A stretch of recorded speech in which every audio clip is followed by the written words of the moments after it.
Hello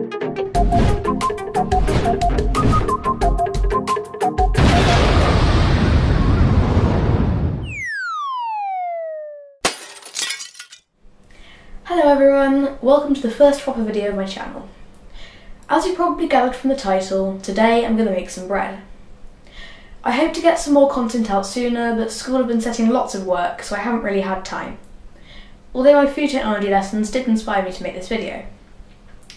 In food tech, we've been learning about commercially made bread and sourdough. You see, most commercially made bread is produced using the Chorleywood process.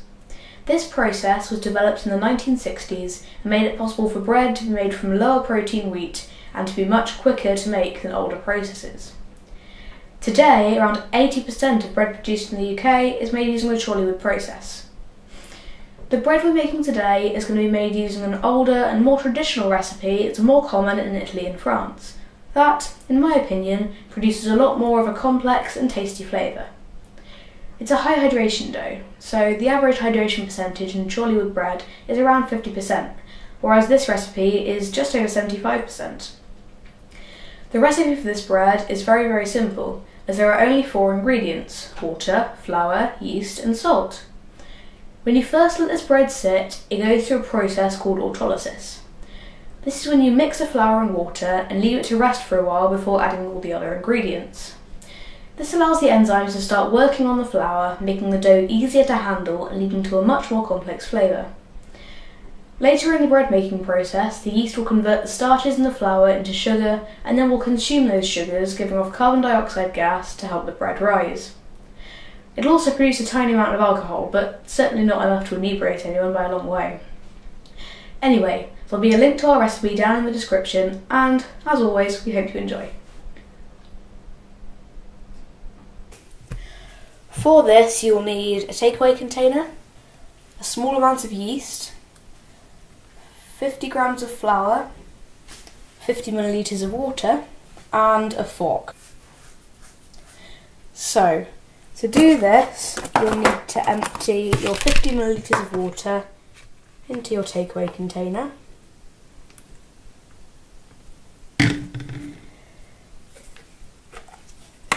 Mix it with anything from kind of 1/4 of a teaspoon to 1/16 of a teaspoon of yeast. So about this much. Mix it a little.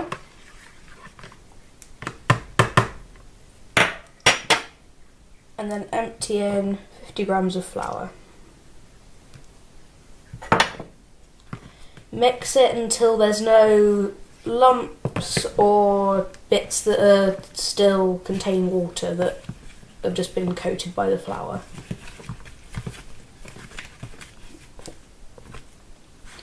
Once you've done this, it should just be really sticky and stick to the sides. Make sure it doesn't touch the lid when you shut it.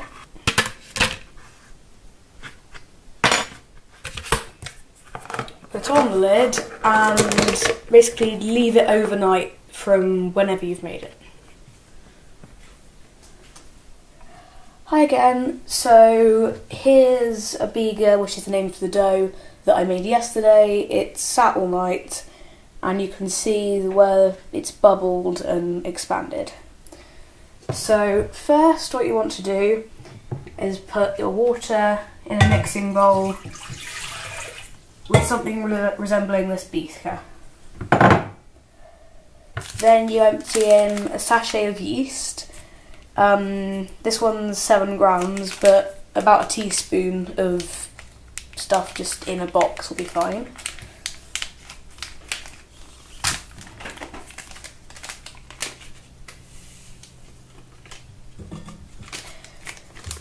Then just give it a mix to combine it.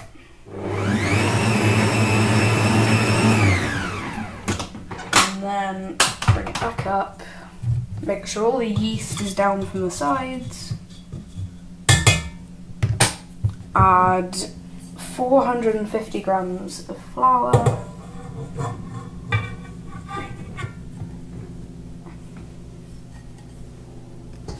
And your beaker.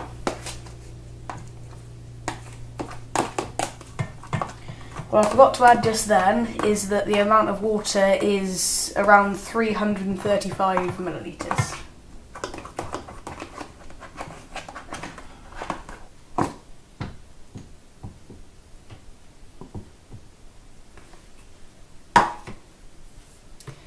Then mix it for a minute.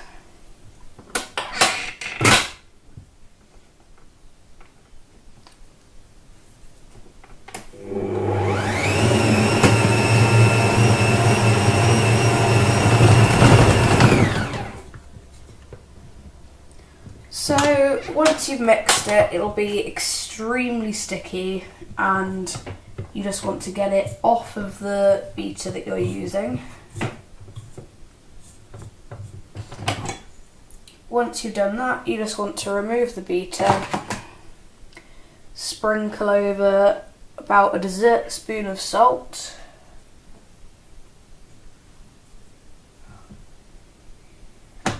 then you need to put the top down and leave it to alkalise for around half an hour. Now you get a dough hook, attach it to the mixer,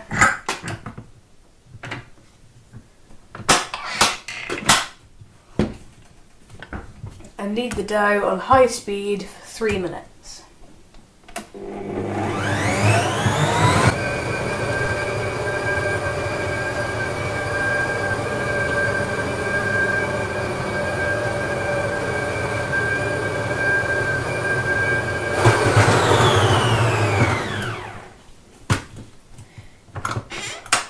Now you need to take the dough out of the mixer.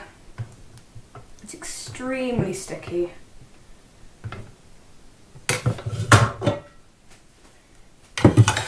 And transfer it into a slightly oiled plastic box.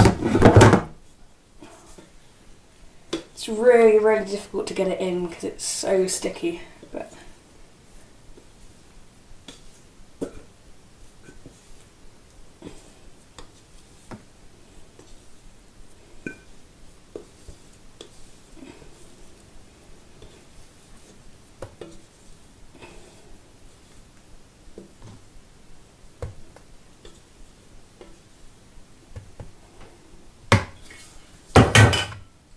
there. Now, all you need to do is leave it on top of a warm surface for an hour and see you after that.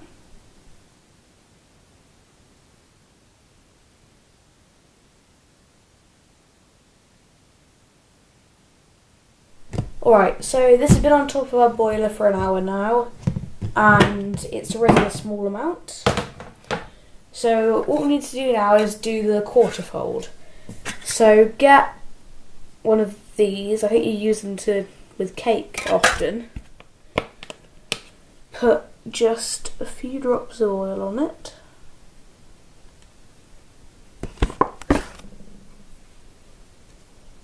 And just rub it on there so that it doesn't stick to the bread.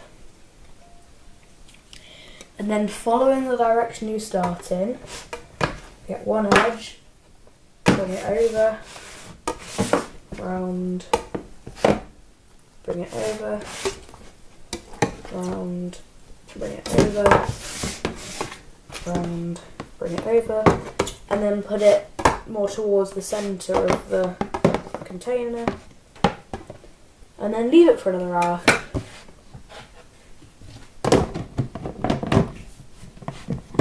Okay, so it's been on top of the boiler for another hour and it's looking really nice and silky smooth right now.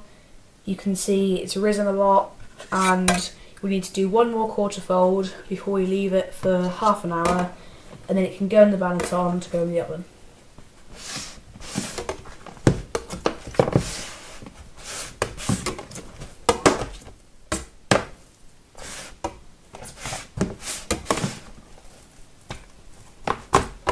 And put it back to the middle. And yeah, another half hour. Okay, so that's been settling for roughly half an hour and it's time to shape it and put it into one of the bannetons.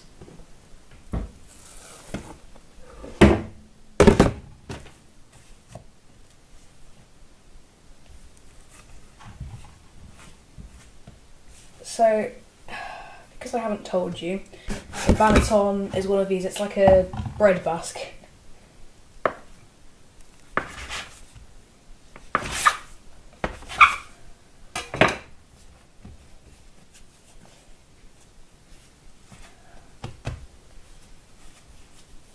So to shape it into a rough ball, and then put it into the banneton. Same with this one.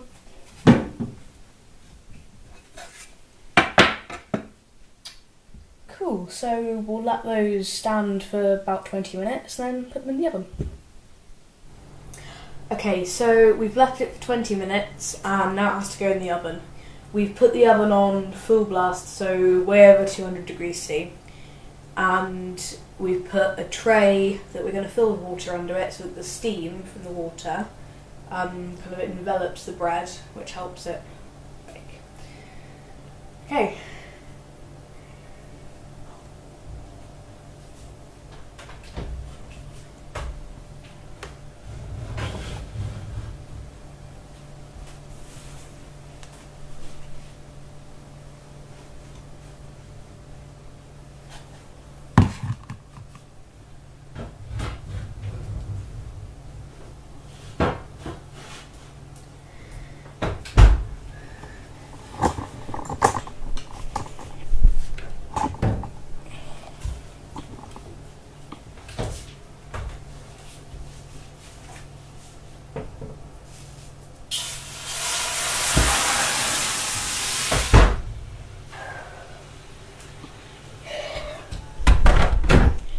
Okay, so now that the water and the bread's in there, we can leave that for 15 minutes on really high temperature and then turn it down for a little while and then we can take it out. Okay, so it's been in the oven for about 25 minutes on varying temperatures and now it's time to take it out and put it on the drying rack.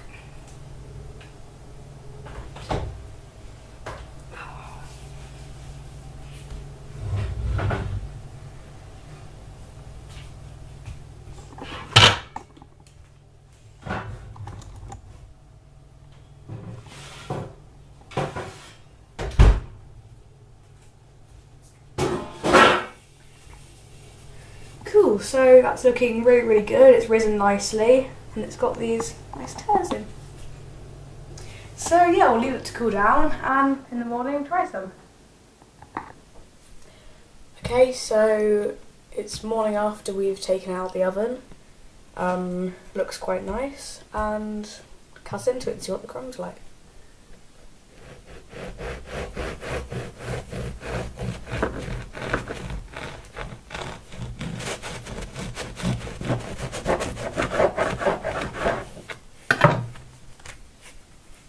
So yeah, that's quite nice. You can see it's nice and airy. There's lots of air bubbles in it. And yeah, great to have toast with.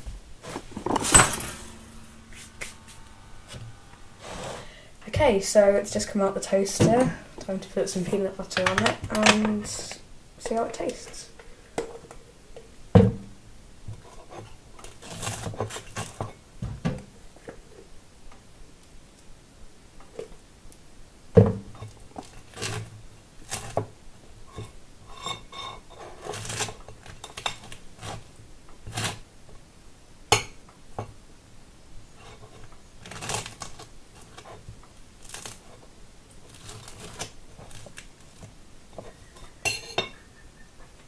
Okay.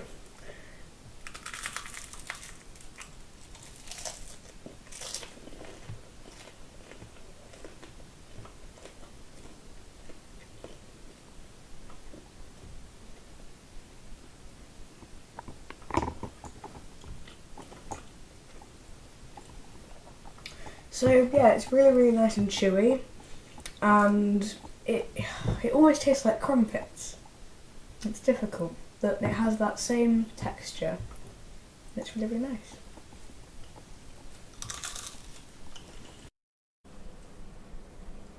Okay, so I hope you've learnt a bit more about the science of bread making and seen how I make it at home. Take care of yourselves, and hopefully I'll have some more videos out soon. Thanks for watching.